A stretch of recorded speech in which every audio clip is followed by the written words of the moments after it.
Hi y'all, welcome back to my channel. It has been a minute since I last filmed a video because in the last couple of videos I mentioned that we were moving into our new house. So things got busy and I just didn't have time to film, but I'm back and we're in our new house. And so hopefully I can start doing some sort of, home kind of videos. But today I wanted to do the mid-year reading tag.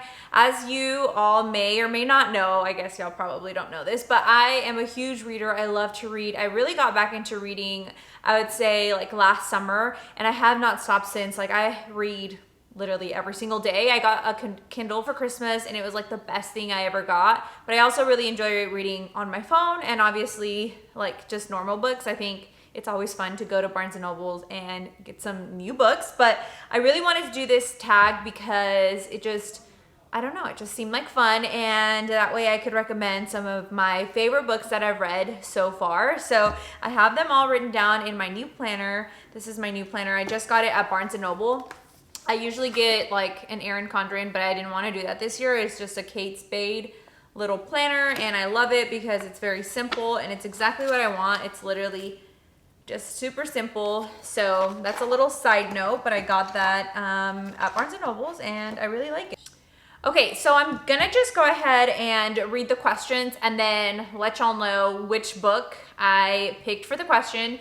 I'm not gonna go into huge detail about the book because that would just take forever because there's too many questions. All right, so the first question is best book you've read so far in 2022. So the best book that I have read this year, I think, is one that I just finished and it's called Darling Venom by Parker Huntington. I really, really loved this book. It was just such a beautiful love story, and it was really, I would say, like a beautiful tragic love story, and it does have a lot of triggers or trigger warnings, so I would definitely look that up. But it does deal with grief and suicide, and so if that's something that you are very sensitive to, I would say it might not be the book for you. But I really just loved seeing how the love story came to be, and overall it was a beautiful book, and I loved that it was kind of funny. Like the main characters in the book were very witty and funny, but it showed just so much growth overall throughout the whole entire book, and it was just beautiful. I just finished it yesterday and I'm just still thinking about the characters. I can't get over them. So yeah, I would definitely say Darling Venom by Parker Huntington was my best book of 2022 so far. Okay, so the next question is best sequel you've read so far in 2022. I don't really read a lot of series. The series I've read this year so far are the Twisted Lie, or the Anna Juan books, the Twisted series. And then The Summer I Turned Pretty. I read all three of the books. I almost picked that series, like the sequel to that in that series, but it wasn't my favorite. I liked the first and third book better, so I'm not going to pick that one. So I would say that the best sequel that I read was The Maddest Obsession by Daniel Laurie. Maddest Obsession is the second book in the Maid series, and I loved that whole entire series. It's a mafia romance, which is something I never thought I would like, but I really did like The Maddest Obsession. I really enjoyed the characters, and I loved the romance in it as well. Okay, number 3 is a new release you haven't read yet. And for me, that is Something Wilder by Christina Lauren. I keep seeing it everywhere on TikTok and I really want to read it, but I just keep putting it off. For the most part, a lot of her books, they're a little kind of I honestly think they're kind of like YA. They just kind of remind me of that, but I do like their writing. And so I really want to pick that one up. Okay, so number 4 is most anticipated read, and I think this is everyone's. If you are a Colleen Hoover fan, I know that you're probably literally have a countdown on your phone for when this book comes out. But for me, It Starts With Us with Colleen Hoover. It is the sequel to All Your Perfects, which was and still is one of my favorite books of all time. It is what got me to start wanting to read again. And so, yeah, I just love Colleen, and I'm just excited to read the sequel to All Your Perfects and see that love story develop. So excited about that. Okay, number 5 is biggest disappointment of 2022. And I have 2 on my list because I couldn't pick one. So the first one is Things We Never Got Over by Lucy Score. This was all over TikTok. People were just hyping this book up. Everyone loves it. And I picked it up, and first of all, it is so long for no reason, but I just like did not like this book. I just could not get into the main characters, and just like the whole entire story, it just was like kind of dumb to me, to be honest. And I didn't like the main guy. I think his name was Knox. He was just like always angry for no reason. And I'm okay with having grumpy sunshine, but sometimes if you're that grumpy all the time for no damn reason, it just gets so like annoying. So I really did not like that book. I wasn't into it. Honestly, the whole book was him just being like mad at the world, and it was just dumb. So did not like that one. And then the other one I didn't really like Book Lovers by Emily Henry. And I know a lot of people, I guess I see kind of mixed reviews, but I really like Emily Henry. People We Meet on Vacation is literally like one of my favorite books ever. And Beach Read was like, it wasn't my favorite, but I didn't hate it. It got kind of boring sometimes in the middle, but I like her writing. I just like her. So when Book Lovers came out, I was so excited, and I literally, like, I could not get into that book. I kept putting it down and like starting other books and coming back to it. And in the end, I did like the two characters, and I did like them, but I didn't like that it was so focused on the sister in the book. Like in the book, obviously there is a romance, but a lot of it is also kind of like the relationship between two sisters. And I just like got kind of bored of that, and her sister was annoying me. So I didn't love that book. So I would say that was probably one of my biggest disappointments. Okay, the next one is the biggest surprise of 2022. And for me, I would say that is Part of Your World by Abby Jimenez. I have read Abby Jimenez's books before. I read, a lot of her most popular books, and her as a writer, this is how I feel about her. She really captures my attention at the beginning, and I'm really feeling, the book and the writing. And then somewhere in the middle, she just goes wrong. Like, she just really takes her books and they're like going up, and then they just fall and crash. And that's for every single book I have ever read by her. So I don't really think that I love her as a writer, but I do like her writing style. Like, it's interesting to me, but I really liked Part of Your World. It was so good. It was about a girl. I'll just give you a quick synopsis. She's a doctor, and she's, always hanging out with like really prestigious people, and she's dating this really prestigious doctor, and she meets this guy at an inn. And I don't know, it's kind of about how both of their worlds kind of come together.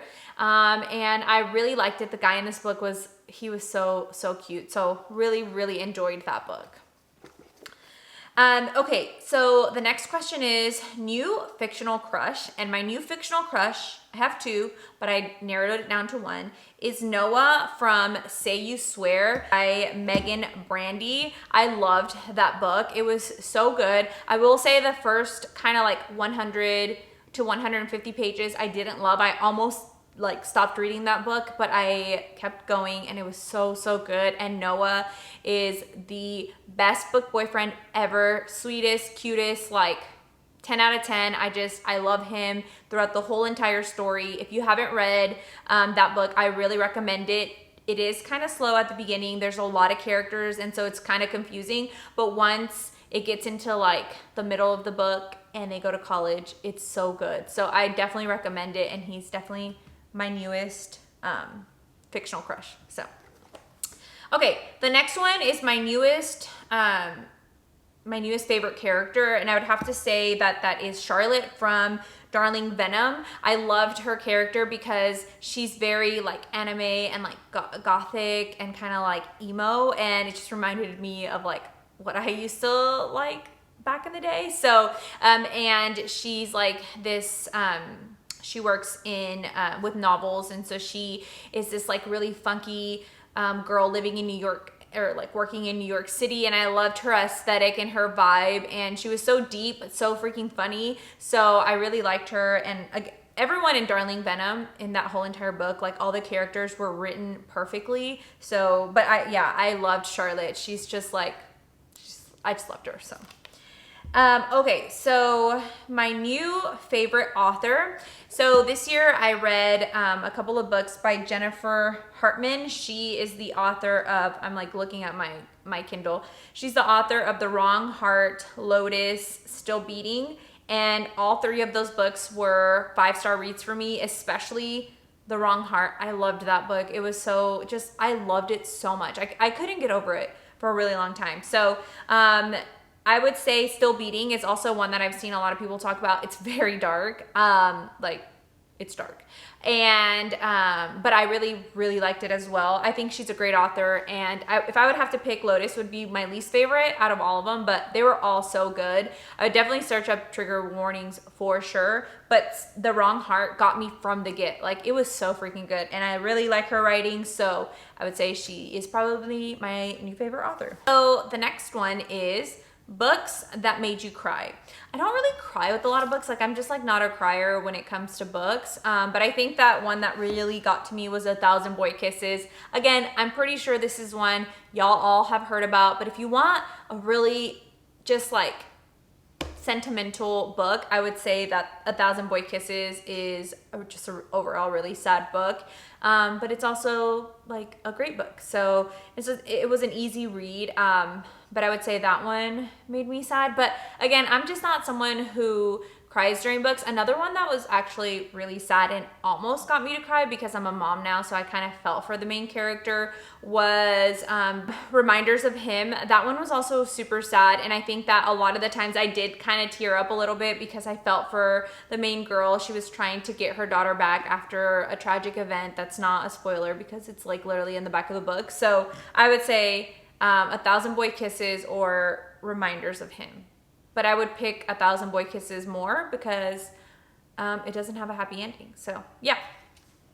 Okay, books that made you happy. And I would say that Every Summer After by Carly Fortin just made me so happy. I loved that book. It was such like a fast, easy read for me, but it was so heartwarming and I just really liked it. I feel like it's a hybrid. This book, Every Summer After, is a hybrid between The Summer I Turned Pretty and Christina Lauren's Love in Other Words. But I would say that Every Summer After was better for me than Love in Other Words. The Summer I Turned Pretty is untouched because I loved that series too. But yeah, I loved this book. It was so good. I liked the plot twist. I thought it was really different, and I liked the author's writing as well. Okay, so the next one is favorite book to movie adaptation. The Summer I Turned Pretty. First of all, I had never read The Summer I Turned Pretty. Like, every single time someone would mention that it was YA, I didn't want to read it. I don't like YA books, so I was like, no, I don't want to read it. It didn't like appeal to me. But when The Summer Turned Pretty came out on Netflix, I actually watched the whole entire show first, and then I was hooked. Like, the show was so good. First of all, the music in the show, it was bomb. And then I just really liked the show itself. And I'm really not a kind of person who likes those kind of, like, it's a cheesy love story, you know, but it was so good. Like, it was so good. It just gave me beach vibes. I was literally sitting in my couch. Like, I feel like I'm on the beach, you know, I don't know. I just really liked it. And read the second and then the third. I'm still not over it. Like, I'm just not over it. Best YA books I've ever read. Loved them. The second book was slow, but the third one was so good. And if you're wondering whose team I'm on, I am team Jeremiah all the way. I don't understand the hype on Conrad, but I'm not gonna get into that. He is cute, but I'm still team Jeremiah. Like, him in the show, so hot. Okay. So the next one is most beautiful book you bought. I don't really buy a lot of hardcovers or just like physical copies of books because I have a Kindle, and that's the whole reason why I wanted a Kindle, because I didn't want to continue to buy books, even though now I have space for them. But so yeah, so I don't buy a lot of books. I would say Reminders of Him was a really pretty cover. I liked like the blue and like the pink. But I also bought Love and Gelato recently, and I think that it's a really pretty cover. I did not like that book. I did not finish it. It was really boring, and it's YA, so yeah. But I would say Reminders of Him for me, since I don't buy a lot of books, or Love and Gelato, because those are two copies that I have. Okay, and then the last one is, what books do you really need to read by the end of the year? There's a lot. I have like a really extensive TBR right now, but I think one of the ones that I've really wanted to read forever is The Midnight Library. It's old, but I just like really want to read that book, and every single time I'm ready to start a new book, I'm like, should I read this book? But I never do. I don't know why, but I really want to read it. That one, and then The Resurrection of Wildflowers. I keep seeing that all over the place as well. And it has mixed reviews, so I do want to read that one. And the last one, this one's a little bit different for me. I actually had this book in my like Kindle, I think like 2 years ago, and I never read it, but it's called The Stationery Shop, Marjan Kamali. And it's a book that I don't think that I would typically pick up, but the cover just got me, and then I saw another girl talking about it. But this book, I'm gonna read y'all the summary of it because it seems really interesting to me, and it's not like the type of book that I usually read. I typically read like contemporary romance, but this is, it says it's a Roya, a dreamy, idealistic teenager living amid the political upheaval of 1953 Tehran, yeah, finds a literary oasis in kindly Mr. Fakari's neighborhood stationery shop, stocked with books and pens and bottles of jewel-colored ink. Then Mr. Fakari, with a keen instinct for a budding romance, introduces Roya to his other favorite customer, handsome Bahman, who has a burning passion for justice and a love for Rumi's poetry, and she loses her heart at once. Their romance blossoms, and the little stationery shop remains their favorite place in all of Tehran. I hope I'm saying that right. A few short months later, on the eve of their marriage, Roya agrees to meet Bayman at the town square when violence erupts, a result of the coup d'etat that forever changes their country's future. In the chaos, Bahman never shows. For weeks, Roya tries desperately to contact him, but her efforts are fruitless. With a sorrowful heart, she moves on to college in California, to another man, to a life in New England, until more than 60 years later, an accident of fate leads her back to Bahman and offers her a chance to ask him the questions that have haunted her for more than half a century. Why did you leave? Where did you go? How is it that you were able to forget me? Tell me that doesn't sound good.